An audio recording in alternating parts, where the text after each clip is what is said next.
Os bilionários do mundo todo detêm mais renda do que 60% da população mundial junta. O fosso da desigualdade é gritante. Esse e outros temas foram objetos da convocação do Papa Francisco para pensar uma nova economia, a economia de Francisco e Clara. Eu sou Karina Vitral. E eu sou Eduardo Brasileiro. E esse é o podcast Economia para Quem? Inspirado na economia de Francisco e Clara. Promovido pelo Instituto Casa Comum, em parceria com o Programa Pontifício Escolas Ocorrentes. E a cada semana traremos temas, convidados e convidadas, sempre falando sobre o impacto da economia na vida das pessoas. Nesse primeiro episódio, nós vamos apresentar um pouco sobre o que pensamos para esse podcast e compreender, junto com Leonardo Boff, que é o nosso primeiro entrevistado de hoje, o que é a economia de Francisco e Clara. Mas antes, Eduardo, conta pra gente quem você é, como se envolveu com esse chamado do Papa. Ótimo, Karina. Eu sou sociólogo, mas eu digo que fui educado pela minha comunidade em Itaquera, sabe? Eu venho dessa vivência de fé e política, de ação social engajada, para o povo na minha comunidade ter como lutar por dias melhores. E por isso, eu faço parte dessa articulação brasileira pela economia de Francisco e Clara. Legal. E eu sou feminista, estudante de economia, na verdade sou quase economista, porque já estou fazendo meu TCC. De 2015 a 2017 fui presidenta da União Nacional dos Estudantes, justo ali na luta contra o golpe, na luta por mais recursos para a educação. E hoje a minha luta gira em torno da economia, do feminismo e da educação. Pois é, pessoal. A Karina e eu fomos selecionados juntos com outros jovens brasileiros para o encontro com o Papa Francisco, que aconteceria na cidade de Assis, lá na Itália, em 2020. Mas a pandemia não permitiu. Não vai faltar oportunidade da gente se encontrar e, claro, o convite do Papa segue de pé, como um chamado para jovens economistas, de empresários e empresárias, de lideranças comunitárias, pensarem novas economias.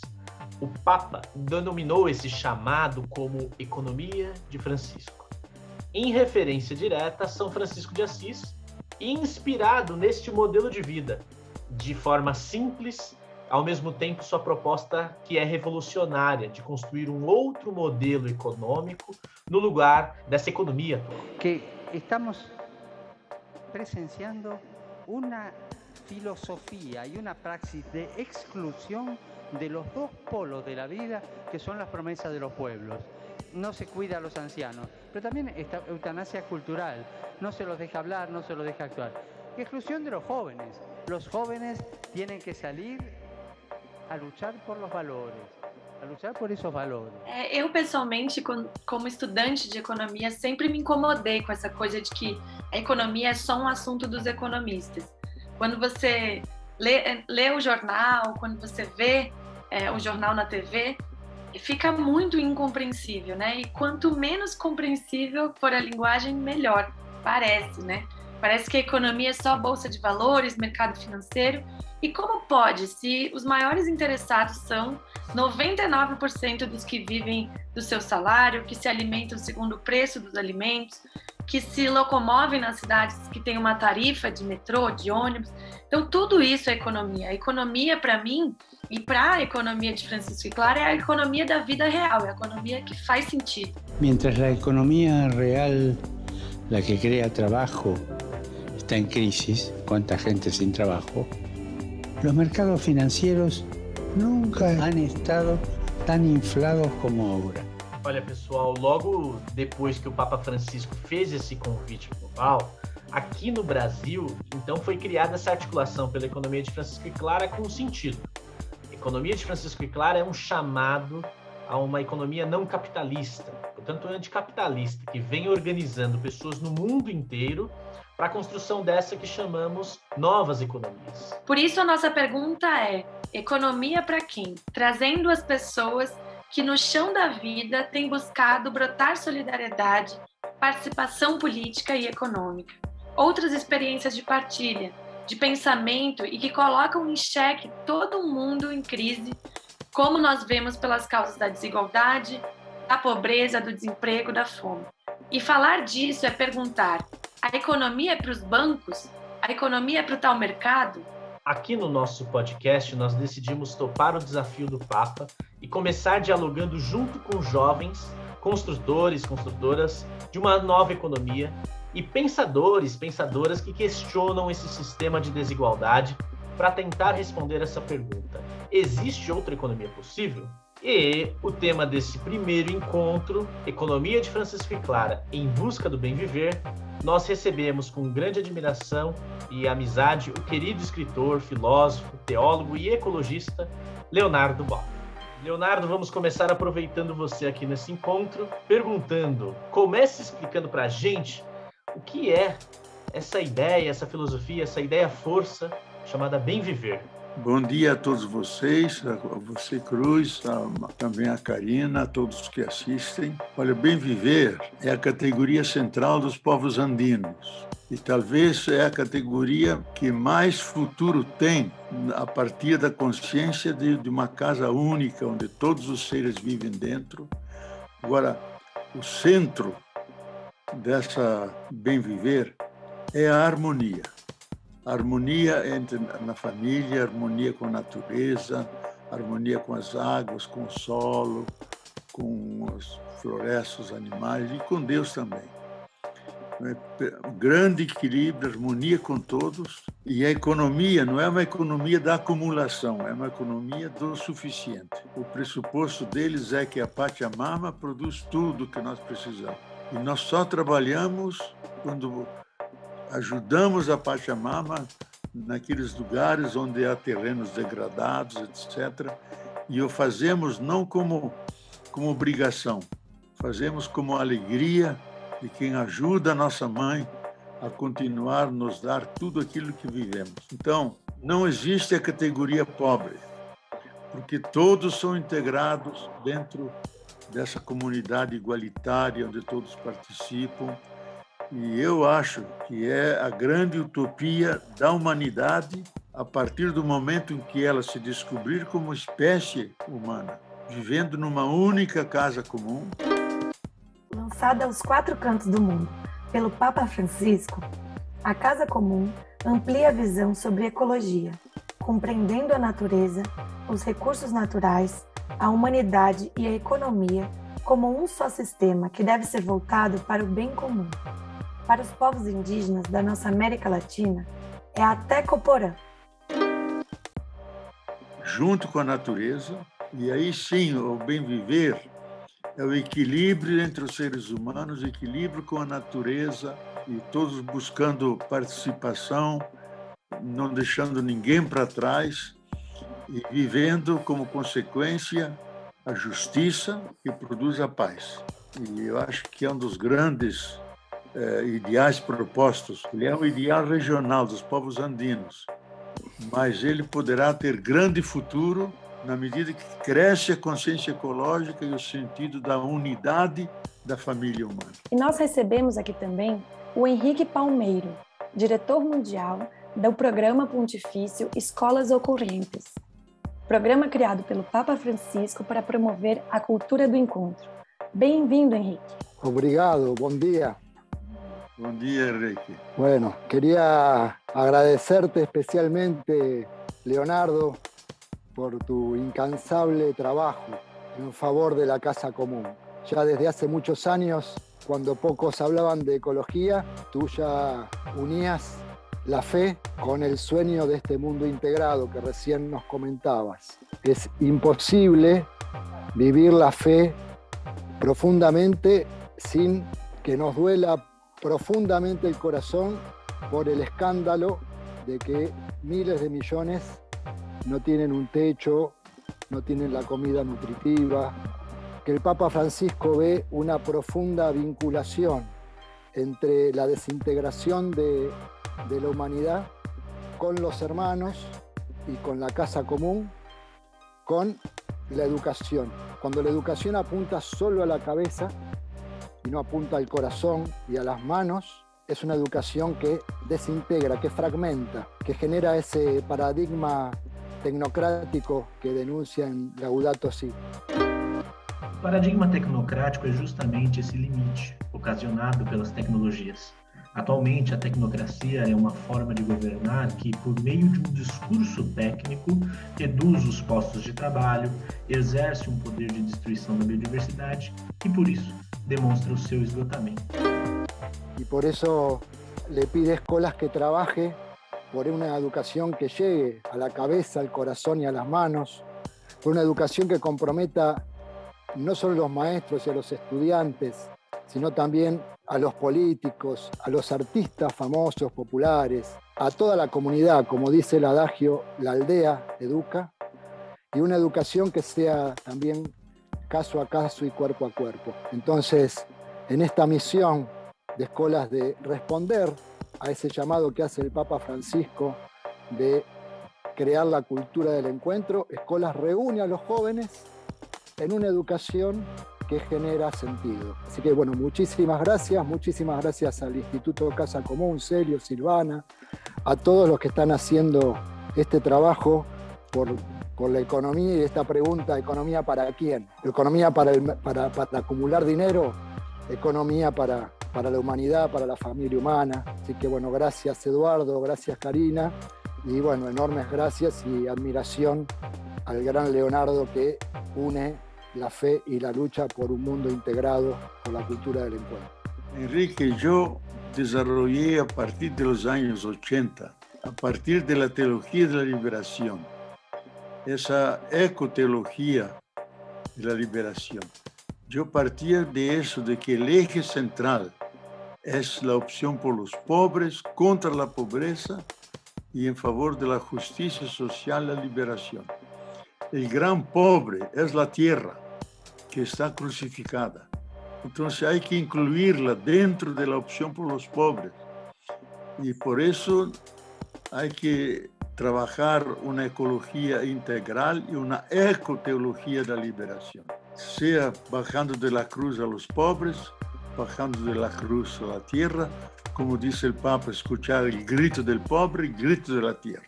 Y eso ya en los años 80 lo empecé. Estoy feliz que culminó todo eso en la encíclica sobre el cuidado de la casa común. Sí, excelente.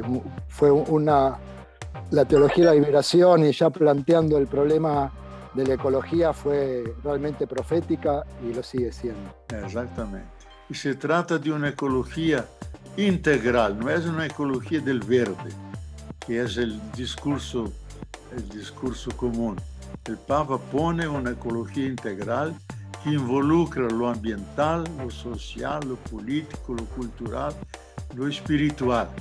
Y por eso, como muchos científicos dicen, el Papa hoy está en la punta de la reflexión ecológica mundial, porque presenta una visión más global, holística, de lo que sea lo ecológico, como una dimensión fundamental sin la cual, la Fratelli Tutti nos dice claro, no salvaremos ni nosotros ni el planeta.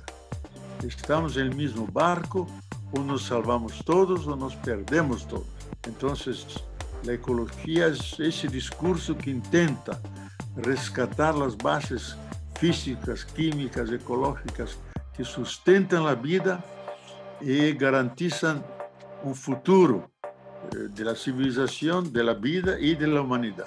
Excelente, y acompañar a los jóvenes, ¿no? en esa búsqueda de sentido, en romper los fragmentos, el fragmento del consumo y tener una mirada esa que tú dices integrada, preguntarnos para qué la economía, para qué la ingeniería, para qué, para ese mundo integrado y en paz, y también aprendiendo de lo que en nuestra América Latina, de las poblaciones originarias, que también tienen esa mirada integrada que mucho tenemos para aprender, ¿no? Como recién vimos en el Sínodo de la Panamazonia.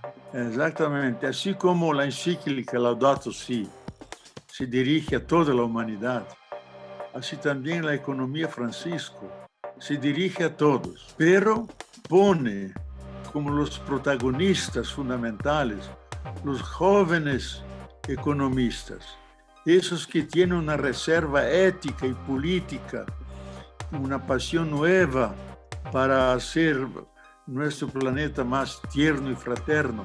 Entonces, tiene que venir de abajo, porque lo que viene de arriba es siempre lo mismo o peor de lo mismo. Entonces, el Papa pone la gran confianza en los jóvenes economistas, que tienen nuevas ideas y tienen entusiasmo y pasión de cambiar ese mundo para que sea efectivamente habitable para nosotros y por toda la naturaleza. Por eso que él empieza los 12 puntos fundamentales, empieza con la desaceleración de la economía, desacelerar todo ese proceso inmenso que produce, segundo él, 2 injusticias. Una ecológica, assassinando vidas de la naturaleza, y otra injusticia social, assassinando vidas humanas. Entonces, es un sistema que tiene que cambiar porque el propio coronavirus nos ha dado la señal. Tenemos que parar con esto, porque senão vamos ao encontro de lo peor. Qué bueno. Leonardo, quando pensamos numa nova economia, é impossível não questionar essa economia que está aí, a capitalista, que produz e reproduz esse fosso de desigualdade que o Papa se refere.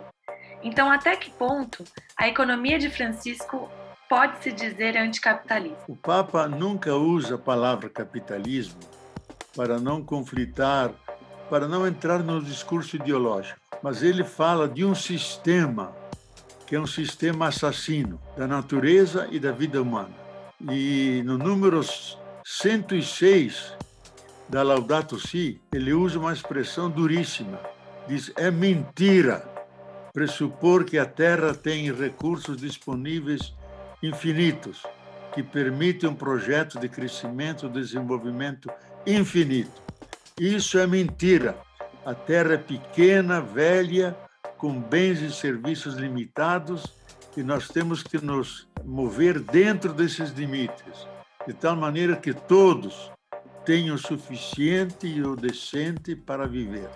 E aí ele repete aqueles famosos 3 T's, que todo mundo tenha uma terra para morar e trabalhar, tenha um teto, porque não somos animais que vivem ao relento, e tenha um trabalho, mediante o qual criamos as condições da nossa subsistência. Então, é uma economia que tem que vir de baixo. Nada do que vem de cima nos vai salvar.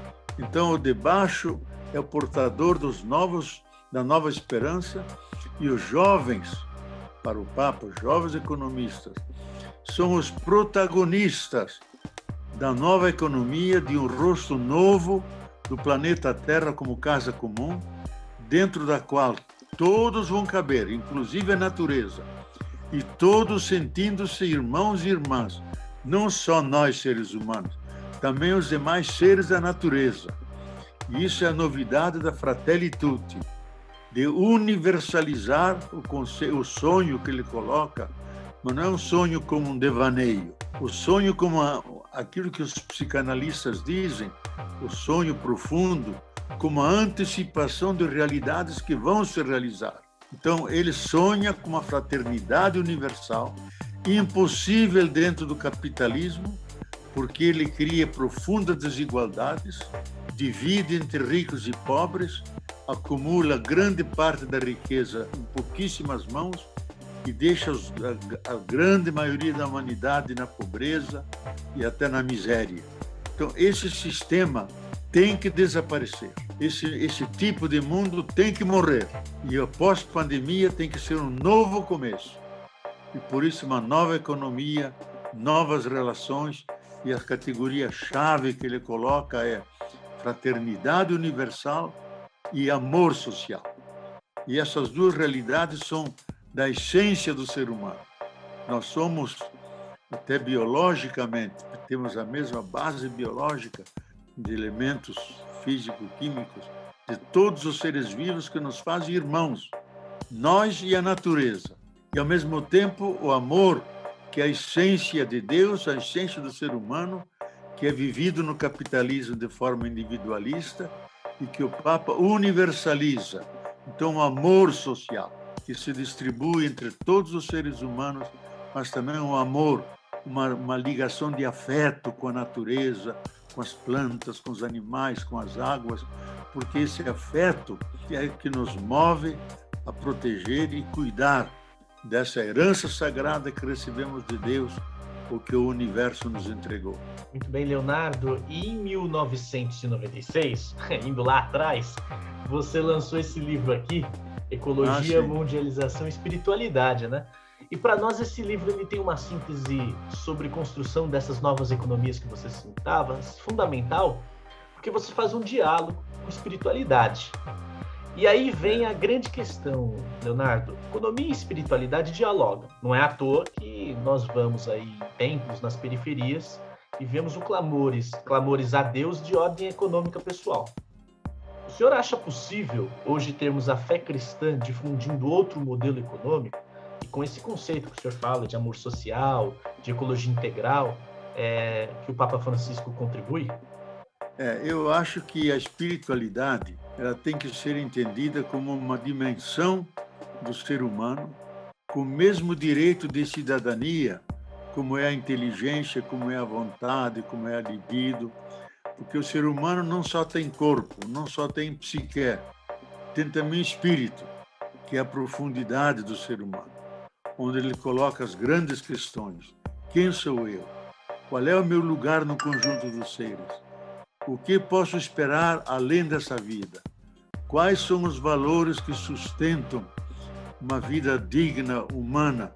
E aí, então, a espiritualidade, que é mais do que religiosidade, é aquela fonte de onde se canalizam as várias religiões e bebe dessa fonte. E essa fonte vive de amor, de solidariedade, de compaixão, de cooperação, de todos esses valores que nos tornam a vida realmente humana e digna de ser vivida. Então, uma economia deve servir à vida e não ao mercado, como o Papa sempre tem insistido. Então, ela, por sua natureza, já que está ligada à vida, e a espiritualidade é a vida mais profunda, a vida mais radical do ser humano, a economia deve criar condições para o ser humano viver de forma solidária, fraterna, compartida. E se ele não chega a isso, é uma economia de destruição da natureza e das relações sociais. Muito bom, Leonardo. Trazendo então esse debate sobre a pandemia, né? Aqui no Brasil talvez tenha sido o país que ficou mais evidente essa oposição entre economia e vida. Mas no mundo todo isso foi questionado, isso foi colocado em prova. O papel do Estado também foi o papel do Estado, dos governos, quando a gente pensa numa economia mundializada, onde muita gente diz que o Estado diminuiu o seu papel. Na verdade, a gente viu, né, que o quanto é importante ainda os Estados nacionais, muita coisa veio abaixo da teoria econômica. E eu queria que você refletisse um pouco sobre isso aqui com a gente, contribuísse com essas suas reflexões, né? Como que essas estratégias de precarização da vida estão se expandindo em nome do mercado e o que a pandemia nos ensina diante desse cenário de complexidade econômica? Eu creio, Karina, que o coronavírus caiu como um raio em cima do capitalismo e em cima do neoliberalismo, porque todos os mantras deles foram destruídos. Eles colocavam no centro o lucro, nós colocamos no centro a vida. Eles colocavam a dinâmica na competição e nós colocamos na cooperação. Eles colocavam a acumulação individual da riqueza, nós colocamos a socialização, a comunicação entre todos. Eles pregavam o assalto feroz sobre todos os bens e serviços da natureza. Nós pregamos e insistimos no cuidado da natureza e cuidado uns dos outros. Eles queriam um Estado mínimo. O Estado mínimo é uma ideologia que agentes do mercado e da política promovem reduzindo o Estado e colocando a iniciativa privada no seu lugar e assumindo suas funções. Entretanto, já se viu historicamente que a sua aplicação acarretou na concentração de renda e no aumento da pobreza. Nós queremos um Estado suficientemente apetrechado que atende às demandas da sociedade humana. Eles colocavam o mercado acima da sociedade. nós dizemos que o mercado está dentro da sociedade e a serviço da sociedade. Então, o que nos estava salvando não são os mantras do capitalismo, são esses valores que eram negados ou eram vividos de forma muito restrita e privada dentro do capitalismo. E aí é uma grande lição que o coronavírus nos dá. E a lição vem não por acaso. Nada acontece por acaso. O isolamento social é para nos recolhermos, pensarmos onde erramos, onde devemos nos corrigir, que maneiras novas devemos inaugurar em relação com a natureza e com a terra. Caso contrário, não fizermos isso, poderemos ser vítimas de outros vírus, até mais letais do que esse. Todos falam, e devemos falar, de ciência, de técnica e de vacina. Quase ninguém fala do contexto de onde veio o vírus. O vírus veio da irresponsabilidade dos seres humanos que avançaram sobre a natureza, desmatando, destruindo os hábitats desses vírus. E eles pularam para animais que tinham imunidade e acabaram pulando em cima de nós. Então, nós somos responsáveis por esses vírus, pelo ebola, pelo zika, pelo chikungunya e outros que poderão vir. E isso tem que ser discutido. Que tipo de relação vamos ter com a natureza? Não podemos continuar com aquela relação de dominação, mas uma relação de fraternidade, de respeito, de cuidado. Se não fizermos isso, poderemos ir ao encontro do pior, nas palavras deste grande analista Zygmunt Bauman. Podemos engrossar o cortejo daqueles que rumam na direção de sua própria sepultura. Tudo depende da forma de relação que vamos ter com a natureza, de cuidado, de amizade, de sinergia ou de exploração.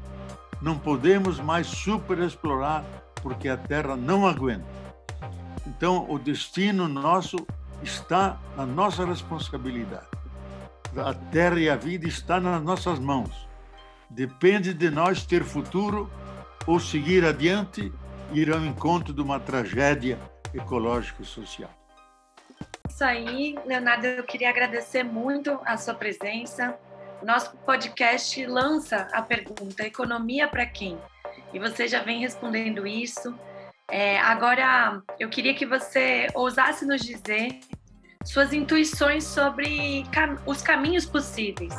Como é possível, na sua concepção, uma outra economia?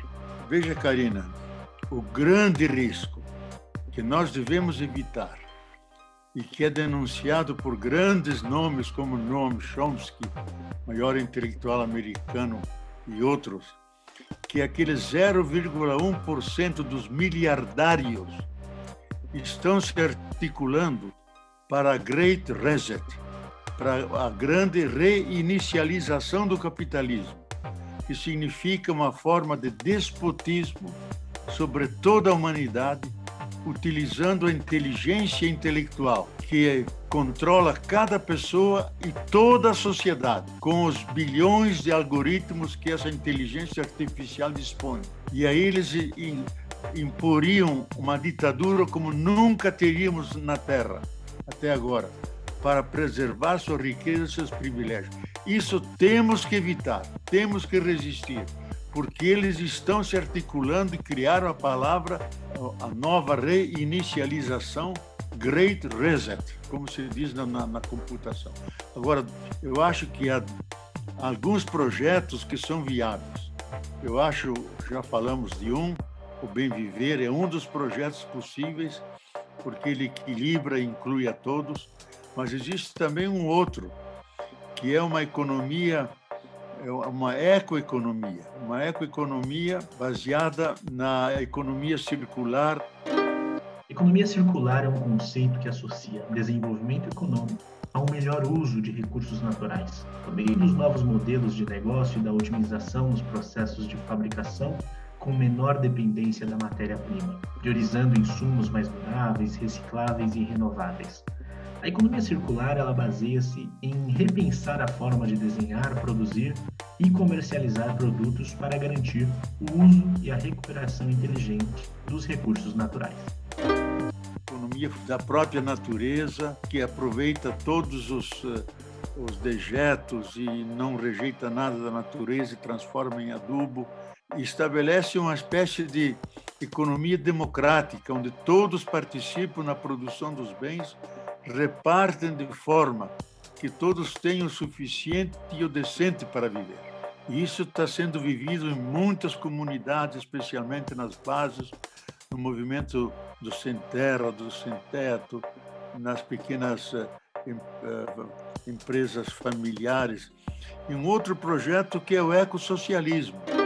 O ecossocialismo é uma alternativa de civilização radical ao processo destrutivo do capitalismo. É uma ideologia que propõe uma política econômica visando as necessidades sociais e o equilíbrio ecológico.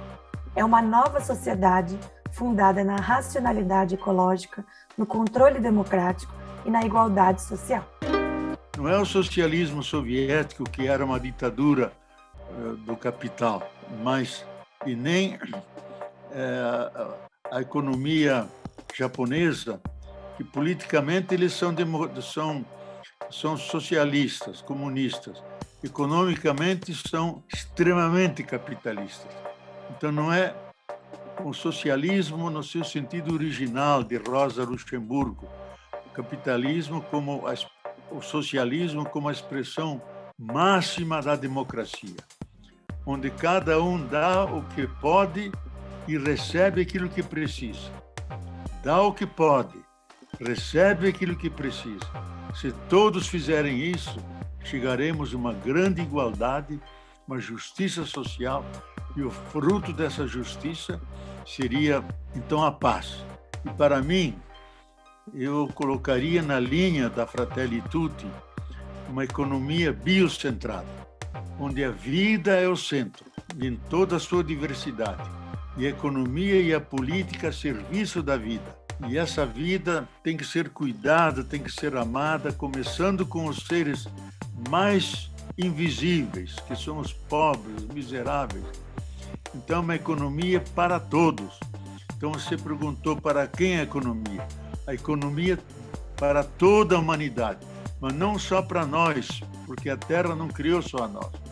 Uma economia também da natureza, porque os animais, as plantas, os seres vivos também precisam se alimentar. Então, disso nasce um novo tipo de democracia, uma democracia socioecológica, uma democracia social que inclui os seres humanos, ecológica que inclui também a natureza, todos dentro da mesma casa comum. Esse é o mundo necessário, sonhado pelo Fórum, pelas várias sessões dos Fóruns Mundiais Sociais. Então, o mundo necessário, dentro do qual estão os vários mundos. O mundo cultural da China, o mundo cultural da Índia, o mundo cultural dos Yanomamis, o mundo cultural brasileiro, mas todos dentro do mesmo grande mundo, que é a casa comum. E não temos outra. E ela acolhe a todos como grande mãe, Pachamama, que agora está sendo agredida e é doente. Nós temos que curá-la, temos que ajudá-la a sair da sua crise, porque a doença da Terra produz a doença humana. E a doença humana reforça a doença da Terra. Estamos implicados, um ajudando o outro. E eu creio que vamos sair dessa melhores, mais ternos e fraternos, com consumo mais frugal e especialmente com sentido de profunda fraternidade entre todos os seres humanos que se unem nesse amor social, que é uma espécie de arco-íris que cobre a toda a humanidade e toda a criação. Muito obrigada, Leonardo. Foi um prazer dialogar com você. Tenho certeza que todo mundo que vai assistir esse podcast vai sair com a esperança renovada. Eu tenho uma honra muito grande de falar com você, porque eu comecei a minha militância nos fóruns sociais mundiais. Então, eu sou fruto dessa luta, dessa geração, e acredito que agora meu dever é passar adiante. Meio do Eduardo, né, Eduardo? É verdade. E por aqui ficamos nesse podcast. Gostei muito do assunto de hoje. E vamos lembrar que a cada semana a gente terá um capítulo novo aqui nesse podcast Economia para Quem? Leonardo abriu hoje a sua presença. Teremos a presença de Henrique Palmeiro, lá da Argentina, falando da Fundação Escolas Ocorrentes, de Célio Turino e de tantas outras pessoas que podem aqui conosco contribuir. Esta série de podcasts faz parte do projeto A Beleza Salvará o Mundo, do Instituto Casa Comum, em parceria com o Programa Pontifício Escolas Ocorrentes, e é uma realização da multitude de projetos sociais e culturais com o apoio da Web Rádio Conexão Catimbau, de Neca Setúbal, também Célio Turino e Silvana Bragato. A cada semana, teremos novos episódios no canal do Instituto Casa Comum do Spotify e também no site www.institutocasacomum.org. Acompanhe as nossas redes sociais do Instituto Casa Comum no Instagram, Twitter, Facebook e canal no YouTube. Também em nossas redes pessoais, @CarinaVitral. E o meu é @EduBrasileiro. Deixe sua opinião sobre os temas. Se gostou, compartilhe com os amigos o nosso podcast. O roteiro, a produção e a apresentação foram feitas por mim e pelo Eduardo Brasileiro. A edição e a paisagem sonora por Cacau Arcoverde. Beijo, pessoal, e até semana que vem. Beijo, pessoal, até. E esse é o podcast Economia para Quem? Inspirado na economia de Francisco e Clara.